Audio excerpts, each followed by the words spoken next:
నిజాంపేట మండల పరిధిలోని చెలిమెడ గ్రామంలో ఆర్వీఎం హాస్పిటల్ సౌజన్యంతో ఉచిత మెగా వైద్య శిబిరాన్ని నిర్వహించారు.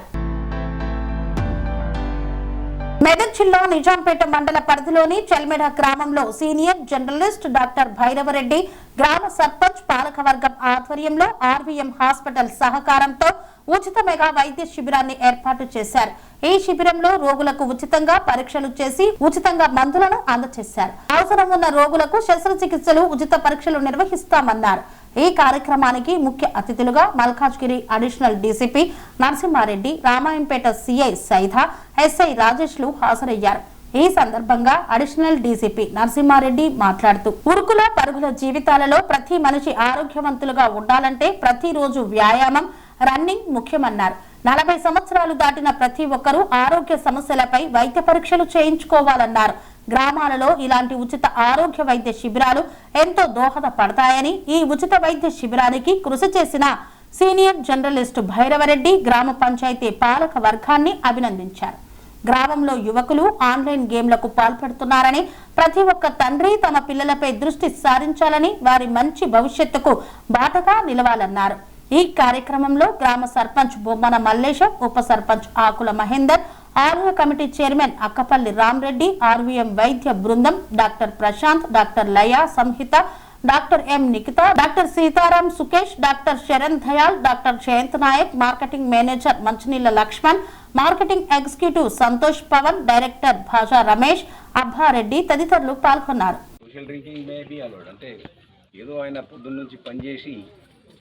ఏదో కొంత తీసుకొని పడుకుంటుంటే డాక్టర్స్ కూడా ఒప్పుకుంటారు 60 ml ఓకే అంటారు. ఏం సార్, ఓవర్ డ్రింకింగ్, గంజా అవన్నీ దగ్గరికి రాకుండా, ఈ ఆన్లైన్ బెట్టింగ్ లేకుండా మారుమూల గ్రామం అంటారు, చాలా దగ్గర గ్రామం. రోడ్డుకు 3 కిలోమీటర్లు. మా ఎస్ఐ గారు మా ఊరిలో ఎస్టిమేషన్ ఇది తక్కువ వేసింది. నేను పనిచేసిన మారుమూల గ్రామం అంటే దేవరకొండ దగ్గర పనిచేసాను. Devarakonda sub division head quarter. ఆడికి వెళ్ళి 2080 ఆర్టీసీ బస్ ఎక్కి చందంపేట కోదుంటుంది. ఆడికి వెళ్ళి మళ్ళీ 20 కిలోమీటర్లు పోతే తండాలు. ఆ తండాలు ఉన్న పిల్లలు ఇప్పటికి నన్ను గుర్తుపడతారు. ఎందుకంటే ఆ హాస్టళ్లకు నేను తిరిగి చదువుకోమని చెప్పిన వాళ్ళంతా సిఆర్పిఎఫ్లా, సిఏఎస్ఎఫ్లా, పోలీసుల, కానిస్టేబుల్, ఎస్ఐలు, ఆర్ఎస్ఐలు అయ్యారు. ఒకనొక అతను అప్పుడు ఆర్ఎస్ఐ సెలెక్ట్ అయ్యి కమాండెంట్ అయ్యిండు. మొన్న టెన్నిస్లో మా టీంను కొట్టేసిండు ఆ పిల్లగాడు, నమ్మడోళ్ళ పిల్లగాడు దేవరకొండ. ఒక్కటైతే యాక్సెప్ట్ చేస్తాం, మా ఊర్లే కొంచెం ఎడ్యుకేషన్ రాలే. ఇంత పెద్ద విలేజ్లో చదువుకున్న ఆఫీసర్లు చాలా తక్కువ, చదువుకున్న డాక్టర్లు తక్కువ, చదువుకున్న ఇంజనీర్లు తక్కువ. మొక్కుబడిగా ఒక డాక్టర్ని ప్రొడ్యూస్ చేసింది, మొక్కుబడిగా ఓ ఇంజనీర్ని ప్రొడ్యూస్ చేసింది, ఓ పోలీస్ ఆఫీసర్ కదా అక్కడికి అయిపోయింది. చదువు కూడా తక్కువ ఉంది. సిద్దిపేటలో కట్టినాం, మా నాన్న పేరు మీద బిల్డింగ్ కట్టి ఆడొకటి కోచింగ్ సెంటర్ పెట్టాము. వీలైతే మనూరా, రామాపేట సెలెక్ట్ చేసుకొని చదువు మీద కూడా అవేర్నెస్ తీసుకురావాలి. పూర్వపు రోజులల్లా లేని ఫెసిలిటీస్ అన్నీ మీకు చాలా ఉన్నాయి, వాటిని వినియోగించుకుంటే ఇది మనం తెలియదు. భైరవరెడ్డి 2వ క్యాంపు అంటే మీరు రామాయపేట పోయి మీరు ఫీజు చెల్లించి డబ్బులు ఇచ్చి చెకప్ చేసుకొని అవి మెడిసిన్ ఉన్నప్పుడు ఇక్కడ వచ్చినప్పుడు వినియోగించుకోవాలి. సిఏ గారు ఏమన్నారు, చాలా తక్కువ మంది వచ్చారు, ఎస్ఐ గారు కూడా అంటారు. కాబట్టి మీరు చూసుకొని, అంటే ఆ డాక్టరే మీ దగ్గరికి వచ్చి చూసేటప్పుడు మీ రుగ్మత ఏంది అనేది ఒకసారి పరిశీలించుకుంటే, చెకప్ చేసుకుంటే మళ్ళీ తర్వాత మీకు ఏదైనా బయటపడి పైకి మళ్ళీ భైరవరెడ్డి గారు చూస్తారు, అక్కడికి రెఫర్ చేస్తారు. అది కాకుండా మనకు రోగాలు ఎందుకు వస్తున్నాయో మీకు కూడా తెలుసు బాగా. ఉదయం 6 గంటలకు పోయి చెరుకు బట్టల పని చేసి, వరిలో పని చేసి, 9 గంటలకు బావి దగ్గర స్నానం చేసి స్కూల్కి పోతుంటుంది నేను. మళ్ళీ రాగానే 4 గంటల తర్వాత మళ్ళీ పని చేసి రాత్రి 8 గంటలకు వచ్చి స్నానం చేసి పడుకొని ఉంటుంది. మరి మీరు ఇప్పుడు ఎవ్వరు ఇంట్లోకి వెళ్ళి చదువుతలేరు, మనువులే పశువులే లేవు. మరి పాలు ఎట్లా తాగుతారో తెలియదు, డూప్లికేట్ తాగుతారో ఏం తెలియదు. రుగ్మతలు ఉన్నాయని ఇప్పుడు తెలుస్తుంది. మరి 40 సంవత్సరాల కింద నేను చదువుకున్నప్పుడు ఈ మంత్రాలు, గీంత్రాలు, తంత్రాలు ఏం లేవు. కొట్టుకున్నారు, అలిసిపోయి ఊళ్ళోనే ఆగిపోయారు. అన్ని గ్రూపులు, తగాదాలు కొద్దిగా చూశాను, కానీ ఈ చేతపల్లి గీతపల్లి మళ్ళీ ఎప్పుడు వచ్చినాయో తెలియదు. అవన్నీ ఊటకమని ఆ కషీర్ దగ్గర కూర్చొని బాగానే మాట్లాడుతుంటాం కదా అప్పుడు. అవన్నీ అది కాదు, కానీ ఆన్లైన్ గేమింగ్, బెట్టింగ్ ఈ ఊరిని బాగా చేసింది. నేను మీ ఎస్పీ గారితో కూడా మాట్లాడాను సార్. సిఎస్ఆర్ నాకు ప్రమోషన్ వస్తే సిఎస్ఆర్ ఫండ్ ప్రాక్టీస్ చేయించారు, ఓ స్పోర్ట్స్ విలేజ్ చేద్దామనేది. అంటే ఆటలు ఆడుకునేటప్పుడు అప్పుడు మీకు తెలుసుగా ఆడ కబడ్డీ ఆడుతుంటే అందరం కసీర్ కాడ కబడ్డీ ఆడుతుంటే, ఇప్పుడు ఆటలు బంద్ అయిపోయి గేమ్లు ఆడుతున్నారు మీరు అన్ని సెల్ ఫోన్లలో, అవి బంద్ చేయాలి. అంటే మీరు అక్కడ ఉంటారు ఇడికే వస్తారంటే సంవత్సరం తర్వాత ఇక్కడికే వచ్చేస్తే ఇన్నే ఉంటారు. ఫస్ట్ మన ఊరు ఆన్లైన్ గేమింగ్ మరియు ఇక్కడికి వచ్చిన ఎస్ఐ గారికి మరియు వారితో పాటుగా ఇక్కడ ఉన్న స్టేజ్ పైన ఉన్న పెద్దలకు మరియు ముఖ్యంగా పిలవగానే మన విలేజ్ తరపున వచ్చిన ఆర్వీఎం హాస్పిటల్ సిబ్బంది డాక్టర్ బృందం అందరికీ మరియు ఇక్కడ ఉన్న పెద్దవాళ్ళందరికీ మా యొక్క పోలీస్ వారి తరపున ధన్యవాదాలు. మేము జస్ట్ ఈ ప్రోగ్రాం గురించి చెప్పడానికే వచ్చాను. మీకు అందరికీ తెలిసిందే, అసలు యాక్చువల్గా ఈ విలేజ్లో వచ్చే హెల్త్ క్యాంప్ కండక్ట్ చేయడం, కండక్ట్ చేసిన దాంట్లో భాగస్వాములైన ప్రతి ఒక్కరికి నా తరఫున ధన్యవాదాలండి. ఎందుకంటే చాలా ఇంటీరియర్ విలేజ్ ఇది, మనకు అన్నీ తెలుస్తాయి. చాలామంది ముసలి వాళ్ళు ఉంటారు, తెలియని వాళ్ళు ఉంటారు, ఏమేమి చేస్తే బాగుంటుందో దానికి సంబంధించింది మన దగ్గర హెల్త్ క్యాంప్ కండక్ట్ చేయడం వల్ల మీకు ఇటువంటి ఏ ఇబ్బందులు ఉన్నా కానీ ఇక్కడ కొంతమంది మాత్రమే ఉన్నారు, మిగతా రాని వాళ్ళకు కూడా అందరికీ తెలియపరచండి.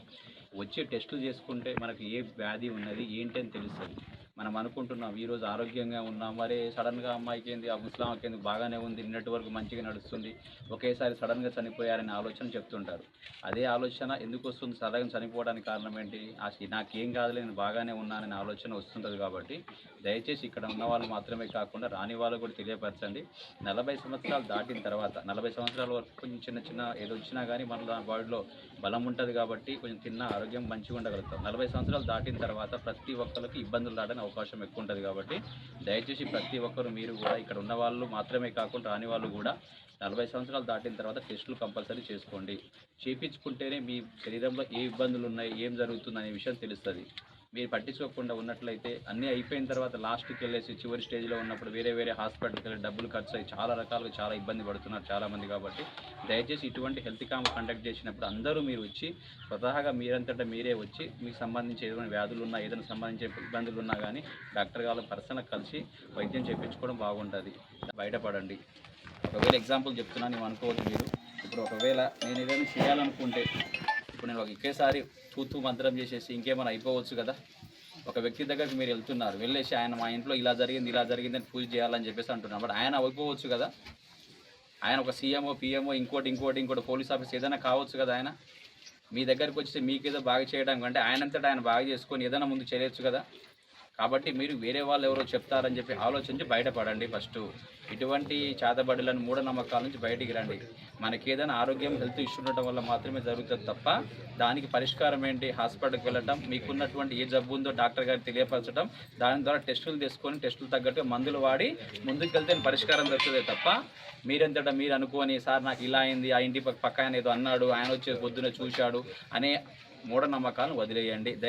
మనం ఎన్ని చేసినా బయట ప్రజలకు ఏం చేస్తున్నాం అనేది మళ్ళీ పర్టికులర్గా ఎవరైతే మెడికల్ ఫెసిలిటీ లేని, అంటే మామూలుగా హాస్పిటల్కి పోయేందుకు ఇబ్బందులు ఉంటాయి, కొంతమందికి తీసుకుపోయేటలు ఉండరు, పైసలు ఉంటాయి, ఇవన్నీ ప్రాబ్లమ్స్ ఉన్న వాళ్ళకు మెడికల్ క్యాంప్ ఏర్పాటు చేయడం అనేది చాలా మంచి విషయము. దీనికి సహకరించిన ఆర్వీఎం హాస్పిటల్ వాళ్ళకు, సార్కు, అందరికీ మా పోలీస్ శాఖ తరఫు నుంచి కృతజ్ఞతలు తెలుపుతున్నాము.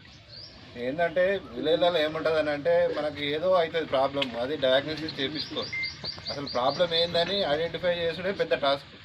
మెడికల్ ఫీల్డ్లో కూడా డయాగ్నోసిసే ఫస్ట్ ఇంపార్టెంట్. అది ఐడెంటిఫై అయితే మనం సొల్యూషన్ చెప్పచ్చు. ఇక దానికి పోయి మనం ఇంకా ఏదో అంటే ఈ చల్మడ గురించి గతంలో జరిగిన ఇన్సిడెంట్లు మాకు తెలుసు కాబట్టి నేను దాని గురించి మాట్లాడదలుచుకున్నా. మనకి ఎవడో చేసిండు, ఏదో అయింది, పక్కింటి వాళ్ళు అది చేస్తారు, ఇది చేస్తారు, ఇవన్నీ నమ్మద్దు. ఇవన్నీ మూఢనమ్మకాలు. మనకు ప్రాబ్లం అనేది అర్థం కాకపోతే, దానికి సొల్యూషన్ దొరకకపోతే మనం పక్కల మీద దోష అయ్యేది ఎప్పుడైనా. దానికంటే ఇక్కడ కాకపోతే మనకు చెల్మెడలో కాకపోతే రామంపేటలో అవుతుంది, రామంపేటలో కాకపోతే హైదరాబాద్లో అవుతుంది. ప్రాబ్లంకు ప్రతి ఒక్క ప్రాబ్లంకి సొల్యూషన్ ఉంటుంది తప్ప పాతకాలం ఆలోచనలు ఇంకేదో అవుతుంది అని మనము వేరే ఆలోచించుకొని, కొంతమంది ఏంటంటే భూత వైద్యులను లేకపోతే ఇంకా కొంతమంది ఇక ఎవరిని నమ్మిన వాళ్ళను అప్రోచ్ అవుతూ ఉంటారు. దానివల్ల ఏమవుతుందంటే మనకు నష్టమే జరుగుతుంది. ఊర్లో ఇంకేమవుతుందంటే ఇప్పుడోళ్ళు వచ్చి అది ఉన్నది మీ ఇంట్లో ఇది ఉన్నది అని కూడా చెప్తూ ఉంటారు.